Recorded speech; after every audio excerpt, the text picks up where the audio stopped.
প্রিয় বন্ধুরা, আসসালামু আলাইকুম। আশা করি সবাই ভালো আছেন। আলহামদুলিল্লাহ আমিও ভালো আছি। তো আমি আজ ফয়সাল কনস্ট্রাকশন ইউটিউব চ্যানেলের পক্ষ থেকে জানাই শুভেচ্ছা অভিনন্দন।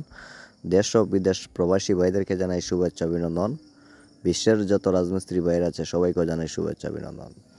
তো আমি আজ আপনাদের সামনে 4টি বেডরুমের দোতলা ফাউন্ডেশন দিয়ে একতলা কমপ্লিটের গাঁথুনির ভিডিওটা নিয়ে হাজির হয়েছি। তো সে গাঁথুনির কত টাকা খরচ হতে পারে জাস্ট আমি আইডিয়া দেবো আপনাদেরকে। আর অবশ্যই ভিডিওটা দেখবেন না, আর স্কিপ করে দেখলে পরে কিছু বুঝতে পারবেন না। তো দেখেন যে আমরা কিভাবে কাজগুলো করে নিয়েছি আর কিভাবে কাজগুলো হচ্ছে। তো দেখেন এই যে সামনে দুটি জানালা আছে। জানালা হলো 5 ফিট বাই 4 ফিট করে জানালাগুলো করা হয়েছে। আর সামনে এই যে এটা হলো মেন গেটে এখানেও কিছু ডিজাইন করা হবে।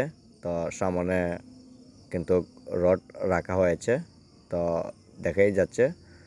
তো দেখেন এই যে এটা হলো ঘরের সামনের জায়গাটা। আর কি কি হবে ভিতরে আমি সেই জিনিসটা বলে দেবো। তো এ টু জেড গাঁথুনি, সিঁড়ির রুম সহ গাঁথুনি কত টাকা খরচ হতে পারে আমি আপনাদেরকে আইডিয়া দেবো। ধৈর্য সহকারে ভিডিওটা দেখে যাবেন। তো প্রথমে আসেন, আমি আপনাদেরকে দেখাচ্ছি একটি রুম। তো এই যে এটা হলো একটি রুমটি হলো 14 ফিট বাই 12 ফিট করে রুমটা করা হয়েছে। তো দেখে যাচ্ছে রুমটা সাইজ 14 ফিট বাই 12 ফিট করে রুমটা করা হয়েছে খুব সুন্দর করে। তো ভিতরে একটি সানসেট ঢালাই করা হয়েছে খুব সুন্দর করে। আর আমি আরেকটি রুম আপনাদেরকে দেখাচ্ছি যে এই যে এটা হলো আরেকটি রুম। আর এই রুমের সিলিংয়ের কাজ এখন রানিং অবস্থা চলছে। তো অন্ধকারের জন্য কিছু দেখা যাচ্ছে না, তো বৃষ্টির জন্য অন্ধকার হয়ে রয়েছে। তো এবার আসুন আমি আপনাদেরকে দেখাচ্ছি। তো সিঁড়ি রুম সহ আমি দেখাবো যে সিঁড়ির তলে এখানে কিচেন রুম হবে। আর এই যে রুম, আরও দুইটা রুম আছে। তো এই যে আরেকটি রুম হবে। এটাও 12 ফিট বাই 14 ফিট করে রুমটা করা হয়েছে খুব সুন্দর করে। 12 ফিট বাই 14 ফিট করে রুম, খুব অসাধারণভাবে গাঁথুনিগুলো করা হয়েছে।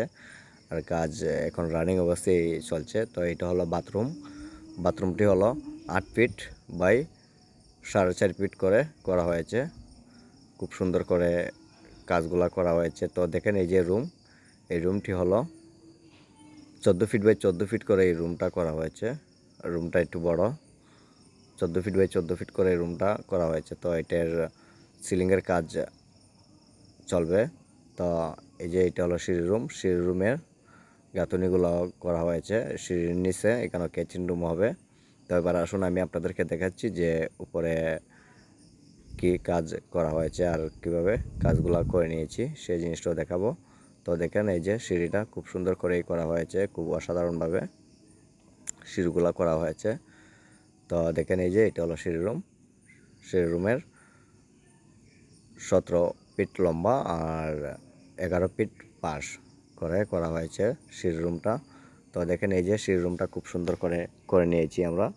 তো আমি আপনাদেরকে দেখাচ্ছি যে দুটো সাইডেই আমি আপনাদেরকে দেখাচ্ছি। তো এটা টিনের চাল হবে, ক্ল্যাম ফিটিং করে টিনের চাল করা হবে।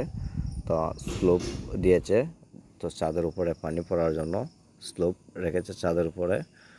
দেখেন এই যে গাঁথুনিগুলো খুব সুন্দর করে করা হয়েছে, খুব অসাধারণ।